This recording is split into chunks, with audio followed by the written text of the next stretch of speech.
दोस्तों, मेरा नाम रिजवाना शेख है।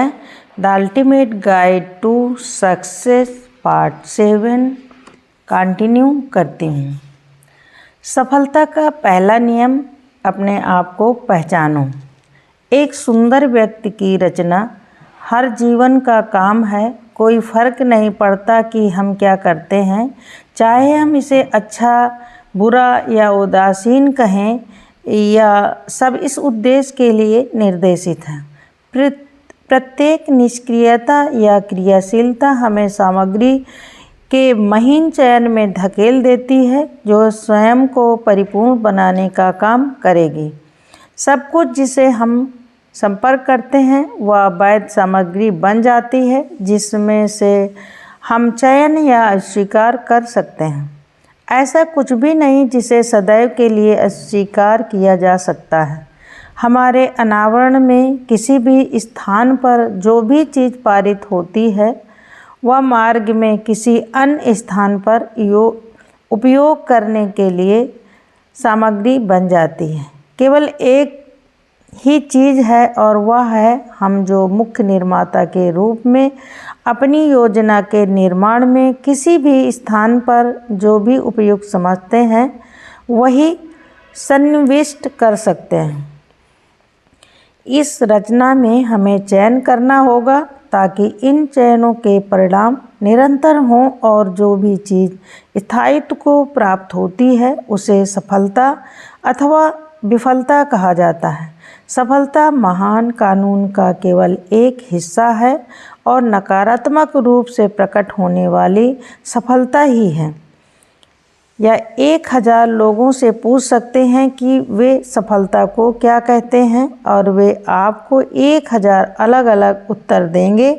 कुछ लोग पैसे और उनके तरीकों को सफलता कहते हैं, जो उन्हें पैसों से एकजुट करते हैं। इन कानूनों में हेर फेर करने और उन सभी सामग्रियों का चयन करने और बनाए रखने की शक्ति ही सफलता है, जिससे एक निरंतर अभिव्यक्ति पैदा होती है। वे स्वयं किसी और चीज़ के साथ चयनित या एकजुट होने की कोशिश नहीं करते हैं, क्योंकि यह वह सबक है जिसे उनकी आत्माएं समाविष्ट करती हैं। ऐसे अन्य लोग भी हैं जो स्वास्थ्य और एक सही भौतिक माध्यम से अपनी चेतना प्रकट करने की शक्ति को गिनते हैं।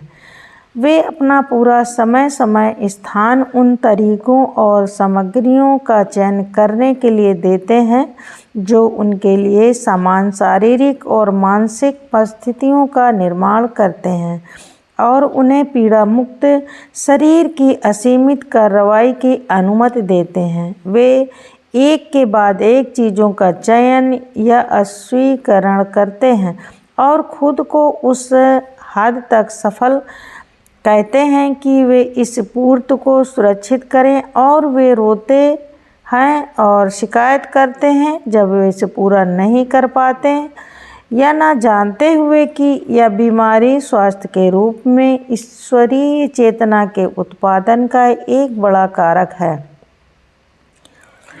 ऐसे कई लोग हैं जो मानव प्रेम को सफलता कहते हैं, और वे इस स्पर्धा में मादक पदार्थों के साथ अपनी मानवीय संवेदनाओं को बनाए रखते हैं। वे खुद को सफल मानते हैं और प्रत्येक दिन अपने आप में आनंदित होते रहते हैं, और इस प्रकार के मानवीय प्रेम प्रदर्शित करते हैं।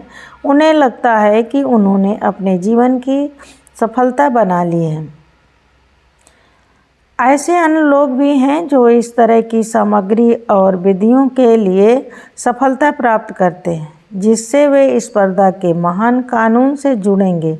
वे अपने समय और दूसरे के लिए आपूर्ति करने के अवसर को अपने लिए सबसे बड़ी सफलता के रूप में गिनते हैं, और जिस प्रकार वे स्थान और अवसर का चयन करते हैं, उसी प्रकार दुनिया की सेवा करने के लिए वे महसूस करते हैं कि वे सफल हैं। लेकिन अगर उन्हें निष्क्रिय खड़ा होना पड़े, जबकि हर धड़कन कार्य करने के लिए धड़कती है, जो वे फिर से विफलता का रोना रोते हैं और एक निष्क्रियता सी महसूस करते हैं और वे शिकायत करने वालों की श्रेणी में शामिल हो जाते हैं, जो कि अपने समय बर्बादी ही है। उन्हें कभी भी एहसास नहीं होता कि चेतना के उच्चतम कानूनों में से एक यह है कि वे भी कार्य करते हैं, जो केवल खड़े होकर प्रतीक्षा करते हैं। न्यू थॉट स्पर्धा की चेतना की इन सभी विकसित स्थितियों की ओर देखता है और इसके लिए एक तरह से इसे समझने की एक उच्च टिप्पणी करता है। इसका उत्तर पहले कभी नहीं दिया गया था और फिर यह वैज्ञानिक निर्देशों के साथ इस बात का पालन करता है कि उस चीज़ को कैसे प्राप्त किया जाए जिसे मन सफलता के रूप में नामित करता है। हम स्पष्ट रूप से देखते हैं कि हम सभी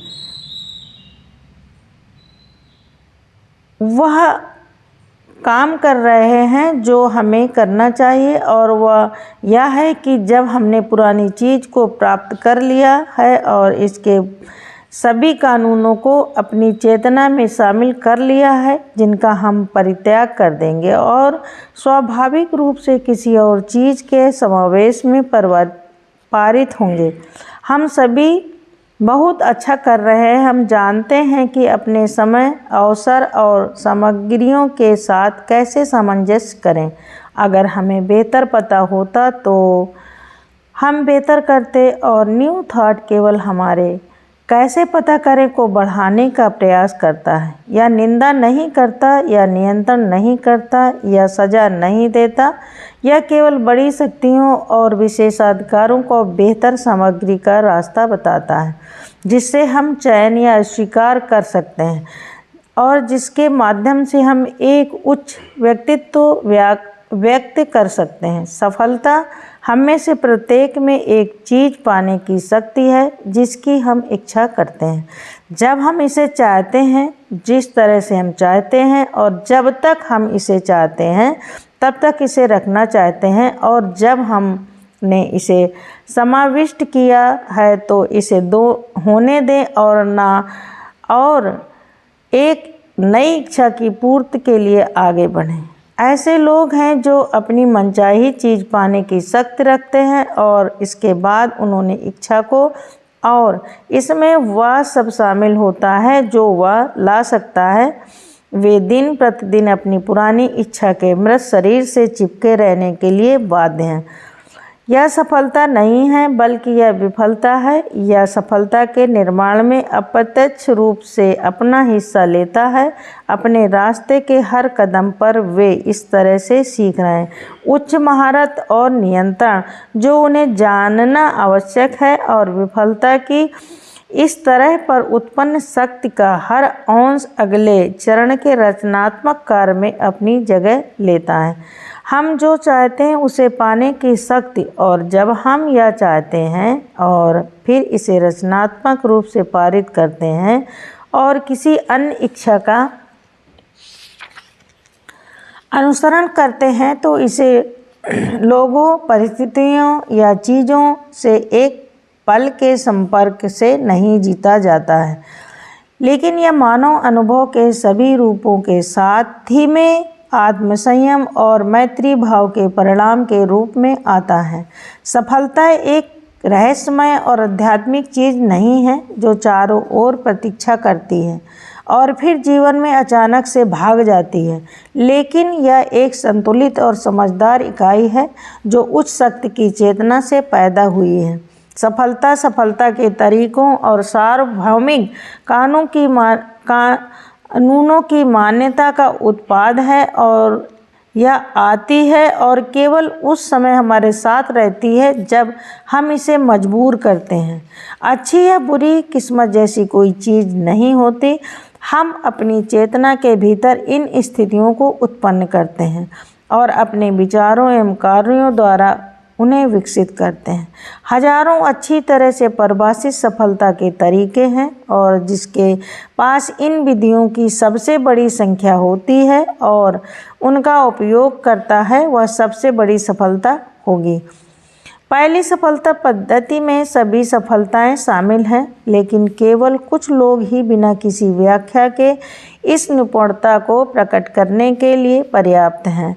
यह पहली सफल विधि है, अपने आप को जानें। जब हम वास्तव में खुद को जानते हैं, और यह सब स्वयं का मतलब है, हम जीवन के दिव्य सरणी के बीच में खड़े हैं और जहाज की तबाही के डर के बिना सरणी के एक किनारे से दूसरे किनारे अपनी नाव को आगे बढ़ा सकते हैं। लेकिन बड़ी सफलता के बीच 1000 में से केवल एक ही होता है जिसे इस कानून का थोड़ा बहुत पता होता है। आप बेरोजगारों की विशाल भीड़ से पूछ सकते हैं, या आप किसी से भी पूछ सकते हैं जो आपको दुर्भाग्य की कहानी बताता है और जो अपनी असफलताओं पर रो रहा है और उन्हें सार्वभौमिक योजना में अपनी जगह या उपयोग का कोई पता नहीं है।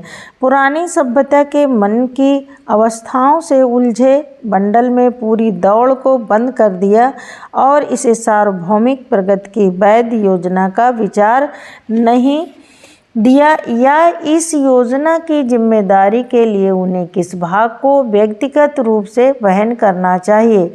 न्यू थॉट ने मानवता को अभिव्यक्ति के 4 भागों में बांटा है, अर्थात शरीर, मन, आत्मा और प्राण। हम वृत्ति में शरीर के माध्यम से, मन में कारण के माध्यम से, भावना में आत्मा और आत्मा में अंतर्ज्ञान, रहस्य उद्घाटन और भविष्यवाणी के माध्यम से कार्य करते हैं। हम सभी के पास एक या 2 और कभी कभी इन सभी स्तरों की अभिव्यक्ति होती है, और हमारी सफलता या असफलता केवल उस स्थिति में है जिसे हम स्वयं जानते हैं और अपनी शक्ति के स्तर से चेतना से संपर्क करते हैं। चेतना का एक स्तर केवल एक अवस्था है जिसमें हम रहते हैं और जिसके माध्यम से हमारे पास स्थानांतरण का अपना अलग कानून है, और चेतना के इन स्तरों तथा उनके नियमों की पूरी समझ हमें अपने और अपने सभी रूपों में जीवन का स्वामी बनाती है। इसने पिछली पीढ़ी के विचारों को इस सत्य के रूप में विकसित किया है कि हर जीवन का नाम, संख्या, ध्वनि और आकर्षण को अब इनके अपने स्वाभाविक रूप में रखा गया है, और जब वह इस कानून के साथ मिलकर काम करता है तो उसे सफलता मिलती है, और जब यह विरोध में काम करता है तो उसे विफलता मिलती है। जब हमने खुद को और हमारे प्राकृतिक संपर्क को पाया है तो हम सफलता की दिव्य सारणी के बीच में खड़े होकर अपने पक्ष में ज्वार की पूरी शक्ति से नौकायन कर रहे हैं। लेकिन जहां हम खुद को नहीं जानते, हम ज्वार के खिलाफ नौकायन कर रहे हैं या निष्क्रिय रूप से बह रहे हैं, और हर पल हम सारणी में त्रुटि की चट्टानों के खिलाफ धराशायी हो रहे हैं। ऐसा लिखा गया है कि भगवान ने हमें कुछ बेहतर चीज़ें प्रदान की हैं जो हमारे बिना परिपूर्ण नहीं हो सकती। यह सच है, अपने आप को जानें। प्रदान की गई चीज़ों के साथ एक बनने की दिशा में पहला कदम है, तब जीवन अपने स्वयं के सवालों के जवाब देगा। विस्तार की योजना। हम लोगों को अभिव्यक्ति के 4 भागों में विभाजित करते हैं, अर्थात शरीर, मन, आत्मा। इनके माध्यम से वृत्ति, कारण, प्रेरणा और अंतर्ज्ञान। शारीरिक स्तर। विशुद्ध रूप से भौतिक लोग किसानों, मजदूरों, पैदल चलने वालों, खनिकों, कपड़े धोने वाले श्रमिकों या लोगों के किसी भी समूह के बीच पाए जाते हैं जो करीबी देख रेख में काम करते हैं। प्रबंधक और व्यवस्था आवश्यक नहीं है।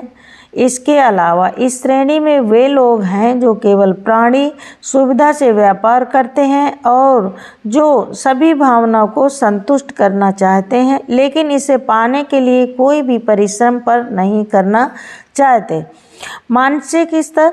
निचले मानसिक स्तर में पुरुष और महिलाएं, पुआल, मालिक, बढ़ई, ठेकेदार, ट्रेन कंडक्टर, पोशाक बनाने वाले, टोपी बनाने वाले, रसोइये, बड़ी दुकानों में विभागों के प्रमुख, छोटे स्टोर के रखवाले हैं और किसी भी प्रकार का यह व्यक्ति जो शारीरिक श्रम करता है जिसमें आदेश, समायोजन और रचनात्मक क्षमता का कुछ कम दिखावा होता है।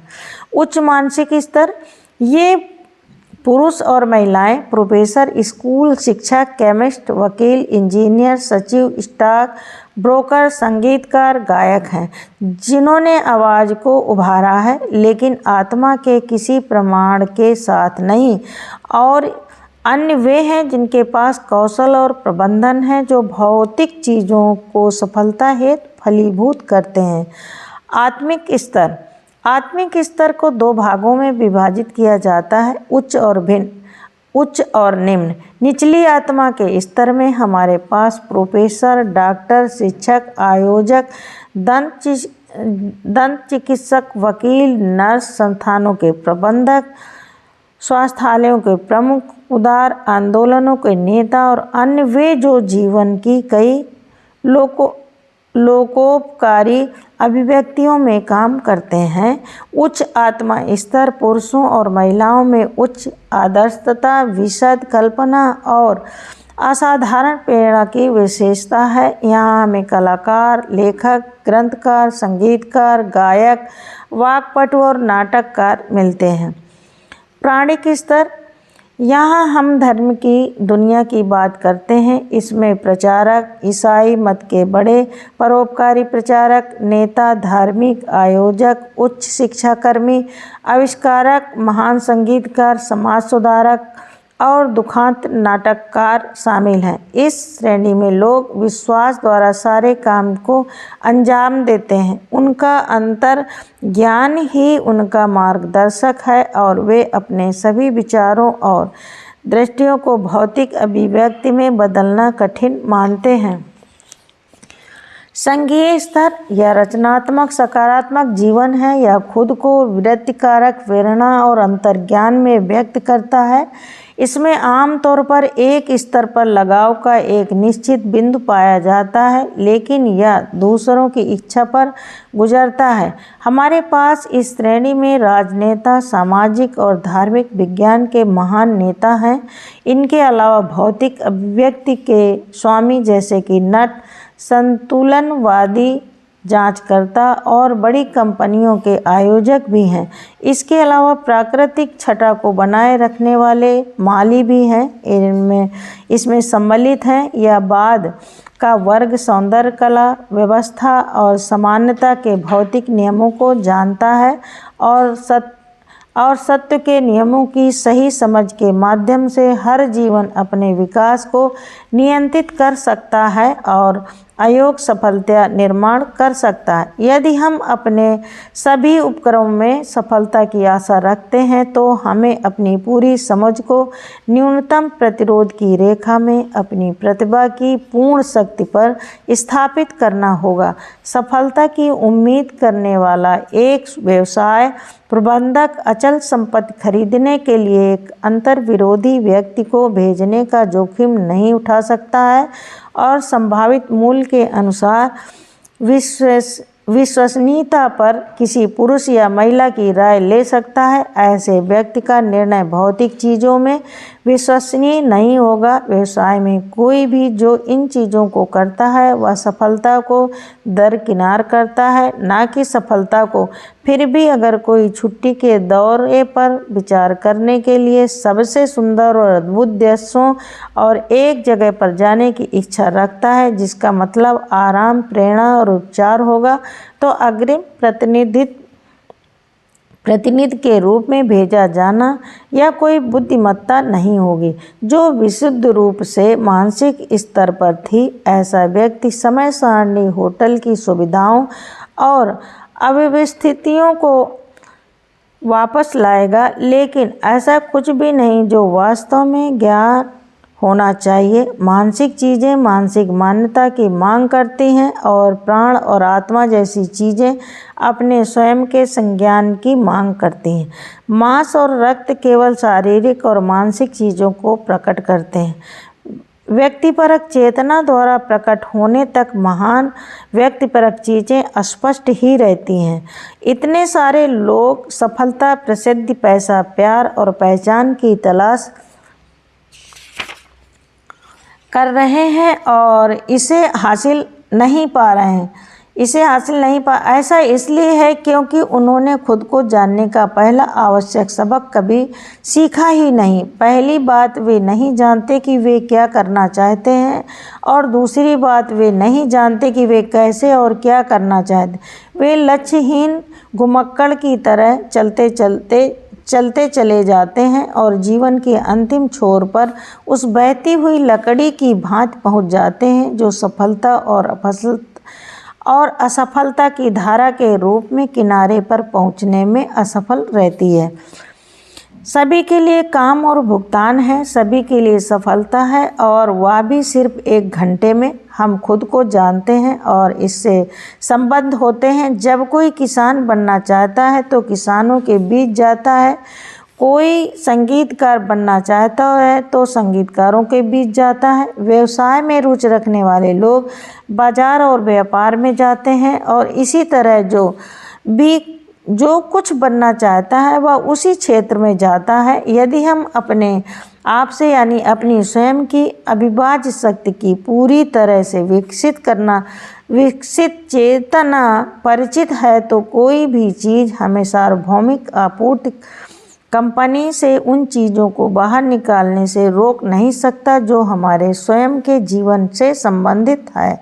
सफलता के लिए पहला सच्चा नियम यह है कि ब्रह्मांड के शक्तिशाली तंत्र का कौन सा हिस्सा तुमसे संबंधित है, और फिर जीवन के उस वर्तमान में साहसपूर्वक विरोध करें। यदि आप पाते हैं कि आप शारीरिक, मानसिक, भावनात्मक और आंतरिक रूप से इन सभी का जवाब देते हैं तो आप एक जीवंत जीवन व्यतीत कर रहे हैं।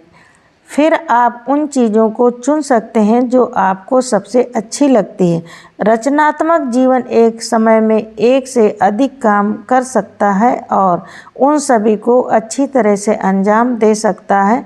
बस एकाग्रता की अपनी शक्ति पर अपना नियंत्रण बनाए रखें। रचनात्मक जीवन एक निश्चित समय में नहीं सोचता बल्कि यह अनंतता में सोचता है। यह राज्यों में नहीं सोचता है बल्कि यह महाद्वीपों में सोचता है। यह चंद डॉलर में नहीं सोचता बल्कि यह लाखों डॉलर में सोचता है। और जब तक यह अपनी मानसिक महारत रखता है तब तक सभी चीज़ें अपनी शक्ति से पहले समाप्त हो जाती हैं। यदि आप केवल एक दिशा में और चेतना की एक श्रेणी में विकसित होते हैं तो अपनी इच्छा को उस दिशा की ओर मोड़ें, वह कार्य करें जो आपके पूरे दिल को संतुष्ट करता है और उससे चिपकता है, और हर दिन न्यू थॉट के सभी मूल सिद्धांतों को लागू करता है। और यदि आप ऐसा करते हैं तो आप सफल नहीं होंगे, क्योंकि आप अपने आप आपूर्ति के केंद्र में खड़े रहते हुए सोच विचार कर सकते हैं, और जो कुछ भी तुम अपने लिए होने की आज्ञा देते हो वह तुम्हारे लिए प्रकट होगा। आप वास्तव में इस ज्ञान के साथ क्या कर सकते हैं कि जहां आप दिव्य योजना से कोई सरोकार रखते हैं और आप अपनी अव्यक्त ऊर्जा की चेतना एवं क्षमता की सफलता के मार्ग के बीच में खड़े हों, और यह कभी भी आपको शांति, शक्ति और यथेष्टता के रास्ते से एक कदम भी बाहर नहीं करेगा। Thank you.